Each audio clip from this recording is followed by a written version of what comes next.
suis Manuya Maïti, je vais vous présenter mon projet Tahiti Art Craft. Vous serez d'accord avec moi de dire que notre culture est indéniablement belle, mais paradoxalement, il y a de moins en moins de transmission des savoir-faire traditionnels, notamment liés à l'artisanat. Et en fait, quand on demande aux gens, ils nous disent souvent que les jeunes ne veulent pas reprendre ce métier-là parce que ça ne gagne pas assez.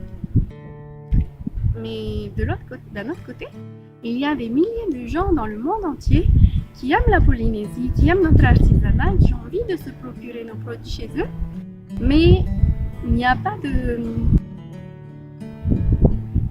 solution qui permet efficacement cela.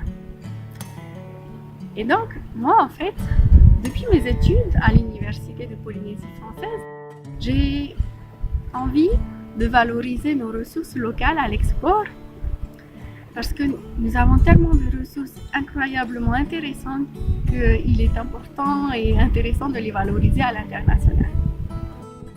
Et donc, je suis allée faire des études à Clermont-Ferrand, des études en commerce international adaptées à des petites structures.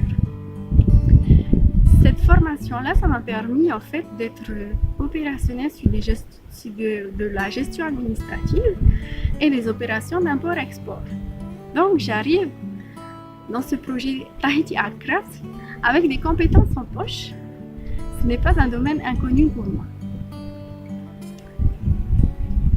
Et je me suis dit que si ça ne gagne pas, en fait, c'est peut-être parce que beaucoup d'artisans ne savent pas parler anglais.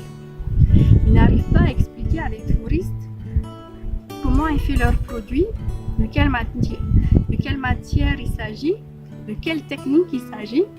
Et donc, ils perdent souvent les clients. Aussi, ils n'ont pas de compétences en marketing, pour beaucoup. Nous avons aussi des artisans qui ont des boutiques. Donc, pour ceux qui ont des boutiques, en fait, c'est très localisé. Donc, ils atteignent un public vraiment limité. Et en plus, ça a un coût qui n'est pas forcément rentabilisé avec les ventes du mois. Et j'ai eu beaucoup de retours d'artisans qui m'ont dit qu'ils ont arrêté la boutique parce que ça leur revenait trop cher. Ils préfèrent vendre sur Facebook parce que c'est gratuit ou aller au salon organisé à l'Assemblée de la Polynésie française. Comme ça leur permet de faire plusieurs ventes, d'être sûr de faire de la vente sur un seul lieu dans un court laps de temps.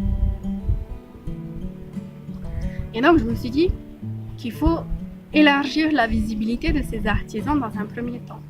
Et donc, c'est ce que je vais faire avec une plateforme en ligne, une plateforme qui sera multilingue et qui sera le lieu de la rencontre de l'offre et de la demande de l'artisanat local.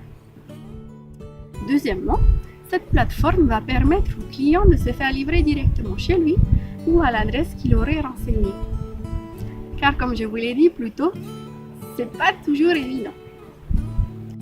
Et ensuite, troisièmement, l'artisan sera au cœur de la communication parce que c'est lui qui va faire la différence à travers son histoire, à travers sa créativité, son savoir-faire.